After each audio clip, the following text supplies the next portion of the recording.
Assalamualaikum warahmatullahi wabarakatuh.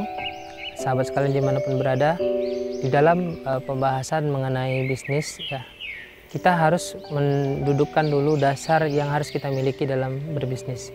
Yang pertama adalah bisnis ini, atau bahasa lainnya mungkin dagang ya, cuman bedanya bisnis autopilot, dagang mungkin masih kita sendiri yang mengerjakan. Nah, sebuah pekerjaan yang terbaik yang dilakukan oleh seorang laki-laki, baik itu bekerja maupun berbisnis, harus kemudian mengikuti tata cara yang sudah diberikan dalam Islam, mulai dari niatnya dan cara-cara bisnisnya. Nah, dua hal yang ingin kita bahas dalam kesempatan kali ini adalah teknis dalam kaitannya ilmu bisnis dan juga dengan ranah yang sifatnya spiritual. Nah, banyak orang yang menyangka bahwa yang penting sholat duha, yang penting kemudian tahajudnya diperbanyak, yang penting sedekahnya diperbanyak, maka bisnisnya akan lancar. Padahal tidak demikian.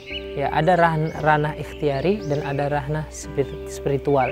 Ya, ranah ikhtiari itu adalah apa? Ranah yang memang kita harus kemudian beramal. Ya, artinya kita harus memiliki ilmu. Ya, al ilmu qabla amal. Jadi sebelum kita melakukan sesuatu, maka harus kemudian ada ilmunya, gitu. Nah, sebelum kemudian memiliki ilmu, maka cari dulu ilmunya, gitu. Termasuk dalam hal bisnis, gitu. Ya, ilmu bisnis itu sifatnya adalah objektif. Setiap dari kita itu wajib belajar, walaupun dia muslim ataupun non muslim. Contoh misalnya dalam sebuah penentuan harga produk misalnya, ya HPP-nya katakanlah 15.000. HPP itu adalah harga pokok produksi. Di situ sudah ada brandnya, kemasan, uang operasionalnya, bahan dan seterusnya.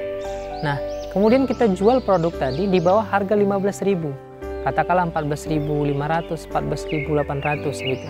Nah, ini mau gimana pun, mau sebanyak apapun Anda sedekah, mau sebanyak apapun kita sholawatin untuk produknya, pasti akan rugi. Kenapa? Karena HPP-nya aja nggak cukup. Gimana mau dapat untung?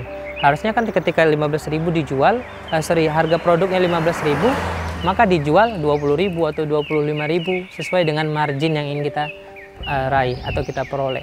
Disinilah pentingnya ilmu bisnis. Gitu. Jadi ranah ikhtiarinya, ranah perbuatan manusia harus ada dulu.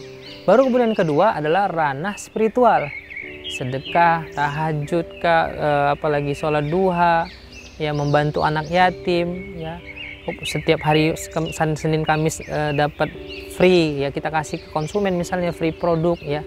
Nah, itu ranah spiritualnya. Tapi kalau tanpa ranah ikhtiari atau ranah perbuatan, maka ini tidak akan bisa dilakukan atau tidak akan tercapai. Artinya bisnisnya tidak akan pernah melejit, ya. Nah, sehingga dua hal ini, yang pertama ranah ikhtiari, kedua ranah spiritual harus ada dalam bisnis. Tidak cukup hanya dengan niat karena Allah, tapi juga caranya harus benar. Demikian kesempatan kali ini, mudah-mudahan bermanfaat. Assalamualaikum warahmatullahi wabarakatuh.